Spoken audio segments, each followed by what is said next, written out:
This briefing focuses on Vietnam. The goal of this presentation is to inform you on the various aspects of that country in preparation for your upcoming investment decision.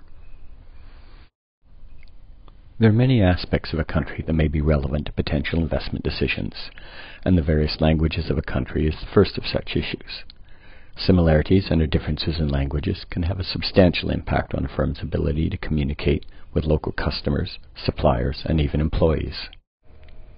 As most people in Australia will be aware, the dominant language in Vietnam is Vietnamese, formerly known in French colonization as Annamese. In contrast to English, it would be difficult to find two languages further apart than English and Vietnamese. However, it is also true that the use of the English language in Vietnam is growing rapidly, and indeed English study is now obligatory in many schools in Vietnam. A second issue which can influence a firm's ability to conduct business in a foreign country is the dominant religion.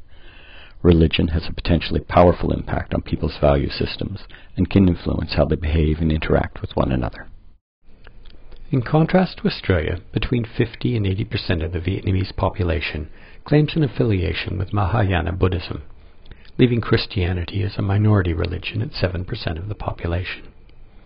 However, Australia and Vietnam are remarkably similar in terms of the degree of religiosity. Only 20 to 25% of the people in both countries indicate religion is very important in their lives. The two countries are also similar in terms of the diversity of religions practiced and tolerated in each country. A third factor which may influence a company's ability to conduct business in a foreign country is the level of industrial development. This not only influences the cost of labor in a country and the consumption patterns, but it also arguably shapes the attitudes, values, and behaviors of the population in general. It is undeniable that the differences between Australia and Vietnam in terms of economic and industrial development are substantial. In particular, Vietnam is a heavily agrarian society with over 50% of its workforce in agriculture versus 5% for Australia. Similarly, the consumption of consumer goods such as cars, televisions, radios, and phones are substantially below Australian levels. However, many of these differences are rapidly diminishing. In particular, in major cities of Vietnam, the standard of living is rising very quickly, and many Western consumer goods are widely available. A fourth important issue is the similarities and/or differences in the educational systems of countries. Like Australia, Vietnam's education system is primarily state-funded schools, colleges, and universities, but the number of private institutions is growing also. The Vietnamese system includes a large number of specialist colleges established to develop a diverse and skilled workforce. However, the Vietnamese education system still faces many difficulties regarding adequate teaching materials, infrastructure, and teacher qualifications. Education is free and compulsory only at primary schools from ages 6 to 11, and educational access is still unavailable to millions of children in Vietnam.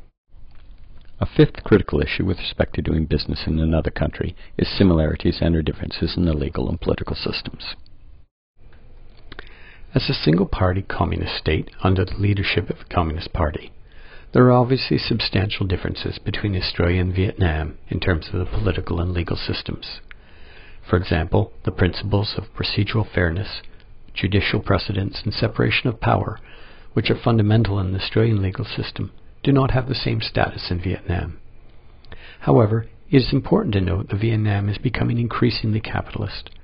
According to The Economist magazine, Vietnam is currently run by ardent communist capitalists.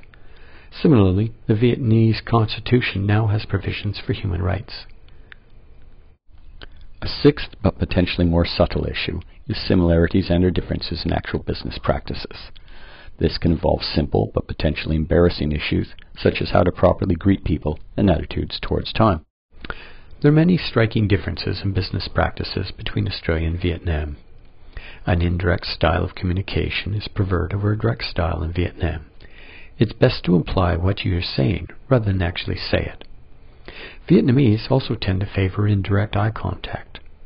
Overt direct eye contact is viewed as suspicious and threatening. Nevertheless, Vietnamese business practices are becoming more Western. For example, the bow is being replaced by the handshake, which is now the most common form of greeting. Similarly, the spoken word is very important. Just as in Australia, verbal commitments are binding, and should not be made lightly. The seventh and final issue is the broader set of cultural values which are commonly shared by a large portion of a country's population.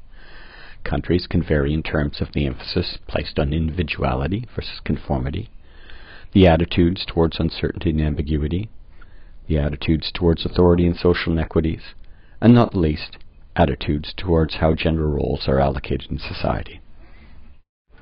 In some respects, the Vietnamese have a strikingly different culture from Australians. The country emphasizes the group concerns far more than Australia. Additionally, hierarchy and authority structures are far more rigid and observed. Nevertheless, Vietnam is going through rapid development, and this has led to an increase of cultural similarity as Vietnam becomes more westernized. This is especially true in the views regarding gender roles. This concludes our brief presentation on Vietnam.